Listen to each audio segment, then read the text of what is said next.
চীনের ঐতিহ্য আর নান্দনিক সৌন্দর্য দিন দিন আরও বেশি আকৃষ্ট করছে বিদেশি পর্যটকদের। চীন সফরে গিয়ে মার্কিন প্রেসিডেন্ট ডোনাল্ড ট্রাম্পও ৬০০ বছরের পুরনো মন্দিরের সৌন্দর্যে মুগ্ধ হন। এরপরই ঐতিহাসিক স্থাপনাগুলোতে বেড়েছে বিদেশি পর্যটনের ঢল। টেম্পল অফ হেভেনের নির্মাণ শৈলী আর কারুকাজে মুগ্ধ হন সবাই। অরিসুল ইসলামের প্রতিবেদনে বিস্তারিত। বেইজিংয়ের প্রাণকেন্দ্রে দাঁড়িয়ে থাকা টেম্পল অফ হেভেন চীনের ইতিহাস, সংস্কৃতি ও নান্দনিকতার এক অনন্য প্রতীক। ৬০০ বছরেরও বেশি পুরনো স্থাপনাটি শুধু ঐতিহাসিক নিদর্শনই নয়, বরং চীনের সাংস্কৃতিক ঐতিহ্যেরও গুরুত্বপূর্ণ অংশ।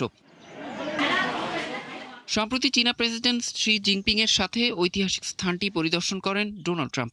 এ সময় টেম্পল অফ হেভেনের স্থাপত্য দেখে মুগ্ধ হন তিনি। পাশাপাশি চীনের মানুষের স্থাপত্যশৈলীর প্রশংসা করেন তিনি। বিশ্বের ক্ষমতাধর এই রাষ্ট্রনেতার সফরের পরদিনই সেখানে স্থানীয়দের পাশাপাশি বিদেশি পর্যটকদের ঢল নামে। পর্যটকদের ভাষায়, টিভির পর্দার চেয়ে বাস্তবে চীনের সৌন্দর্য অনেক বেশি। আমরা ঐতিহাসিক চীনা পোশাক পরে ছবি তুলেছি এবং পুরো চীন ভ্রমণ করেছি। বিভিন্ন শহর ও জনপদ আমাদের ভীষণ মুগ্ধ করেছে। পর্দায় যা দেখি, বাস্তবের চীন তার চেয়েও অনেক বেশি আন্তরিক ও আকর্ষণীয়।